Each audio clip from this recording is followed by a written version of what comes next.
Hello everyone, today we are going to discuss about social science. आज मैंने इस video में उन 15 इम्पॉर्टेंट क्वेश्चन को डाला है जो पहले सीटेट पेपर सेकंड में पूछे जा चुके हैं। तो यह वीडियो आप सबके लिए बहुत ही बेनिफिशियल होने वाली है। प्लीज़ इस वीडियो का अधिक से अधिक लुत्फ़ उठाने के लिए इस वीडियो को एंड तक ज़रूर देखें। तो करते हैं आगे वीडियो स्टार्ट। आज का फर्स्ट क्वेश्चन है, choose a correct arrangement of atmosphere layer beginning from earth surface. पृथ्वी की परतों को क्रम से बताएं। इस क्वेश्चन का राइट आंसर है option number 2, troposphere, stratosphere, mesosphere, thermosphere, exosphere. यानी कि क्षोभमंडल, सप्ताभ मंडल, मध्य मंडल, बारे मंडल, बहिर्मंडल। अगर क्षोभमंडल की हम बात करें तो क्षोभमंडल में क्या होता है, मौसम के साथ संबंधित सभी घटनाएं जो है क्षोभमंडल में होती है, जैसे वर्षा हो गया, कोहरा हो गया, ओलावर्षण हो गया। और जो सप्ताभ मंडल है वे है हवाई जहाज उड़ाने के लिए आदर्श माना जाता है। और जो ओजोन लेयर है, ओजोन परत है जो हमारी, वो क्या है, सूर्य से आने वाली हानिकारक जो गैसें होती हैं उससे रक्षा करती है। ओजोन गैस भी इसी परत में पाई जाती है। किस में पाई जाती है? समताप मंडल में। उल्का पिंड मध्य मंडल में आने से जल जाते हैं, ठीक है जी। और रेडियो तरंगों का जो संचार होता है वो बाहरी वायुमंडल में होता है। और हीलियम और हाइड्रोजन जैसी जो गैसें हैं वो वायुमंडल में पाई जाती है, यानी कि एक्सोस्फीयर में पाई जाती है। इन सब चीज़ों का भी आपने ध्यान रखना है। एग्जामिनर आपको ऐसे भी क्वेश्चन पूछ सकता है कि क्षोभमंडल किसके लिए अनिवार्य है, या हवाई जहाज उड़ाने के लिए कौन सा मंडल सबसे अधिक अच्छा है, या जो उल्का पिंड होते हैं वो किस मंडल में आने से जल जाते हैं। ऐसे भी एग्जामिनर क्वेश्चन को घुमाकर पूछ सकता है। तो आपने इन सब चीज़ों का भी ध्यान रखना है। Second question, seasons occur due to which of the following reasons. ऋतुओं निम्नलिखित कारणों में से किस कारण से होती हैं? First option, axis of the earth makes an angle of 66.5 degree with its orbit plane. यानी कि पृथ्वी का अक्ष अपने कक्षीय सतह से 66.5 डिग्री का कोण बनाता है। Option number second, tropic of Capricorn receives direct rays of the sun falling vertically at 23.5 degree south. यानी कि मकर रेखा पर सूर्य की सीधी किरणें 23.5 डिग्री दक्षिण पर पड़ती हैं। Option number third, revolution of the earth and inclination of its axis in the same direction. यानी कि पृथ्वी का परिक्रमण और एक ही दिशा में उसके अक्ष का झुका होना। Option number 4, circle of illumination caused due to rotation of the earth around its axis. यानी कि पृथ्वी के अपने अक्ष पर इर्द गिर्द घूमने के कारण अभाव मंडल बनाता है। इस क्वेश्चन का राइट आंसर है ऑप्शन नंबर थर्ड, यानी कि revolution of the earth and inclination of its axis in the same direction. यानी कि पृथ्वी का जो परिक्रमण और एक ही दिशा में उसके अक्ष का झुके होना, जिसके कारण ऋतुओं में क्या होता है, ऋतुओं यानी कि जो सर्दी गर्मी ये मौसम बनते हैं इसी के कारण बनते हैं। Next question, question number third, the major constituents of the earth atmosphere by percentages. यानी कि प्रतिशत रूप से सबसे अधिक जो गैस है वो वायुमंडल में कौन सी पाई जाती है? First option oxygen, second option carbon dioxide, third option nitrogen, fourth is helium. इस क्वेश्चन का राइट आंसर है नाइट्रोजन। नाइट्रोजन की सबसे अधिक मात्रा होती है, यानी कि 78% होती है। और जो कार्बन डाइऑक्साइड है वो 0.03% पाई जाती है। और ऑक्सीजन की जो मात्रा है वो 21% पाई जाती है। Question number 4, which of the following statement about ocean current is are correct. महासागरीय धाराओं के विषय में निम्नलिखित कथनों में से कौन सा सही है? Option number A, the cold current carry water from polar और हायर लैटिट्यूड टू ट्रॉपिकल और लोअर लैटिट्यूड। ठंडी धाराएं ध्रुवीय अथवा उच्च अक्षांशों से जल के उष्ण कटिबंधीय अथवा निम्न अक्षांशों की ओर ले जाती हैं। Option number second, Labrador is warm current. Labrador एक गर्म धारा। Option number C, areas where warm and cold current meet provide world best fishing grounds. यानी कि जिस स्थान पर गर्म और ठंडी धाराएं मिलती हैं वह स्थान विश्व का सर्वोत्तम मत्स्यन क्षेत्र माना जाता है। मत्स्यन का मतलब है मछली पकड़ने वाला जो क्षेत्र होता है। ऑप्शन फर्स्ट है A and B are correct, option second A and C are correct, option third B and C are correct, option four only A is correct. इस क्वेश्चन का राइट आंसर है option number A and C are correct, यानी कि ए और सी सही है। और जो बी है लेब्राडोर एक गर्म धारा लिखा हुआ है, ये रॉन्ग है क्योंकि लेब्राडोर क्या है, एक ठंडी धारा होती है। तो इस चीज़ को भी आप याद रखेंगे। Question number 5, the depositional feature of a glacier is called, हिमनद के निक्षेपण को कहा जाता है। Option number A sea cave, option number B moraine, option number C loess, option number 4 levees. इस क्वेश्चन का right answer option number B यानी कि मोराइन, यानी कि हिमोड कहा जाता है।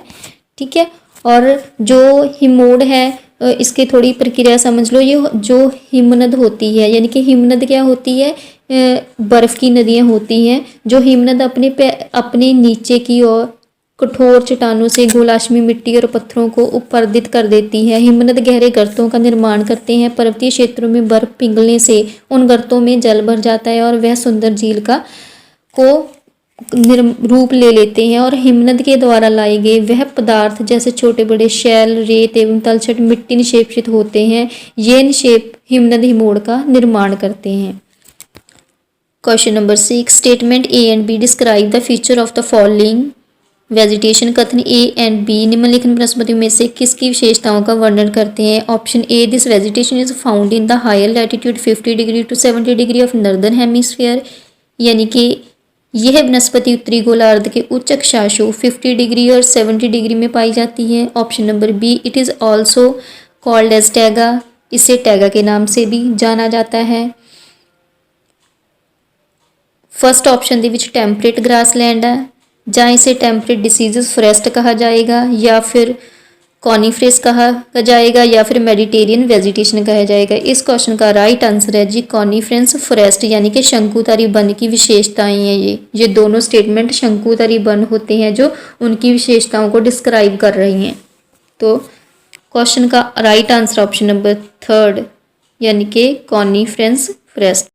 Question number 7, which of the following is not a feature of the Ganga Brahmaputra basin. निम्नलिखित में से कौन सी गंगा ब्रह्मपुत्र बेसिन की विशेषता नहीं है। नहीं वाली बतानी है, इसका ध्यान रखना है। जो नहीं है वो वाली बतानी है। Oxbow lake don the plain area, मैदानी क्षेत्रों में ऑक्सबो लेक पाई जाती है। Option number B, the density of population of plain area is very high, मैदानी क्षेत्रों में जनसंख्या घनत्व अत्यधिक है। Option number 3, the delta area covered with mangrove forest, जो डेल्टा क्षेत्र है वह मैनग्रोव वनों से भरपूर है। 4th, slash and burn agriculture is practised in this area for land cultivation, यानी कि भूमि जो कृषि के लिए इस क्षेत्र में कर्तन व दहन की कृषि की जाती है।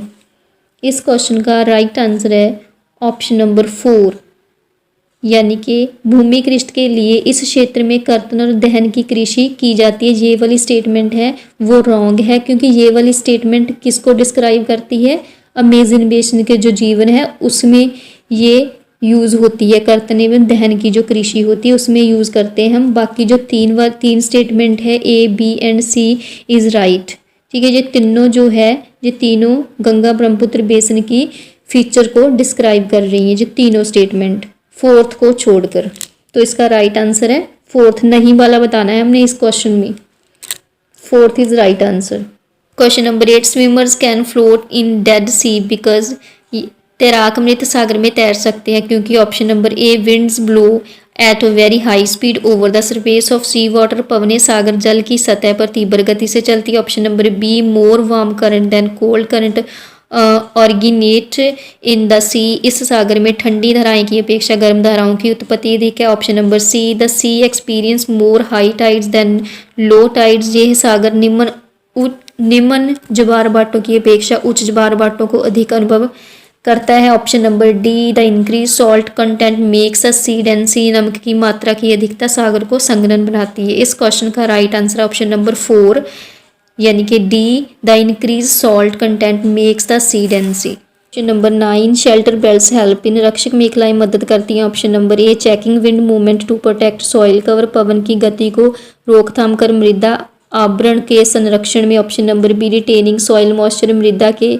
में नमी बनाए रखने में। Option number C, slowing down the flow of water over soil, मृदा के ऊपर से जल के प्रवाह को मंद करने में। Option number D, preventing gullies and hence further soil loss, यानी कि नालियों को बनने से रोकने और मृदा क्षय को बचाने में। इस क्वेश्चन का right answer option number A, checking wind movement to protect soil cover. जो रक्षक मेखलाएं होती हैं, इसे थोड़ा डिटेल में समझें। तटीय क्षेत्र और शुष्क प्रदेशों में पवन गति रोकने के लिए वृक्ष कतारों में लगाए जाते हैं ताकि मृदा आवरण को बचाया जा सके। Question number 10, what determines the thickness of soil profile, मृदा परिच्छेदिका की मोटाई को कौन निर्धारित करता है। ऑप्शन नंबर ए, रिलीफ यानी कि उचाव। ऑप्शन नंबर बी, टाइम समय। ऑप्शन नंबर सी, फ्लोरा फना वनस्पति जात या प्राणी जात। ऑप्शन नंबर 4, क्लाइमेट जलवायु। इस क्वेश्चन का राइट आंसर है जी ऑप्शन नंबर बी, टाइम यानी कि समय निर्धारित करता है। Question number 11, on the basis of their distribution resource can be classified as, वितरण के आधार पर संसाधनों को वर्गीकृत किया जा सकता है। Option number A, actual and potential resource, वास्तविक संसाधन और संभावित साधन। Option number B, renewable and non renewable resource, नवीनीकरण संसाधन और अनवीनीकरण संसाधन। Option number C, biotic and abiotic resource, जैव संसाधन और अजैव संसाधन। ऑप्शन नंबर 4, यूविक एंड सैंड लोकलाइज्ड रिसोर्स, यानी कि सर्वव्यापक संसाधन और स्थानिक संसाधन। इस क्वेश्चन का right answer option number D, यानी कि यूविक एंड लोकलाइज्ड रिसोर्स, यानी कि सर्वव्यापक संसाधन और स्थानिक संसाधन ਦੇ ਵਿੱਚ ਆਪਾਂ ਵੰਡ ਸਕਦੇ ਹਾਂ ਇਹਨਾਂ ਨੂੰ। और अगर ਆਪਾਂ ਗੱਲ करिए वास्तविक संसाधन और संभाव्य संसाधन की, इसको हम विकास और उपयोग के द्वारा इसको बांटा जा सकता है। जैव और अजैव संसाधनों को उत्पत्ति और उद्यम के संसाधनों में वर्गीकृत किया जा सकता है। इस चीज़ का भी आपने ध्यान रखना है। Next question, question number 12, India research station Maitri is located in, भारत का शोध संस्थान मैत्री कहाँ अवस्थित है। First A, Asia, B, Australia, C, Antarctica, D, Europe. इस क्वेश्चन का right answer option number C, Antarctica. और इसके साथ एक दक्षिण गंगोत्री संशोधन संस्थान भी वहाँ पर अंटार्कटिका में ही स्थित है, इसे भी याद रखना है। Question number 13, which of the following is not true for minerals, निम्नलिखित में से कौन सा कथन खनिजों के संदर्भ में सही नहीं है। Option number A, all minerals are non metallic, सभी खनिज अधात्विक होते हैं। Option number B, they are naturally occurring substance, ये प्राकृतिक रूप से प्राप्त होने वाले पदार्थ हैं।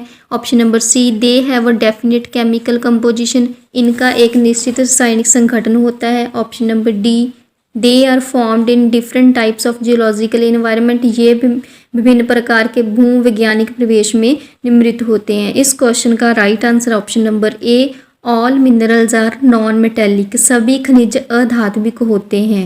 ठीक है, ये वाली स्टेटमेंट रॉन्ग है, बाकी जो बताई है 3 स्टेटमेंट वो मिनरल्स के मामले में सही है। हमने नॉट वाली बतानी है, क्वेश्चन में नॉट वाली पूछा है, तो option number A is right answer.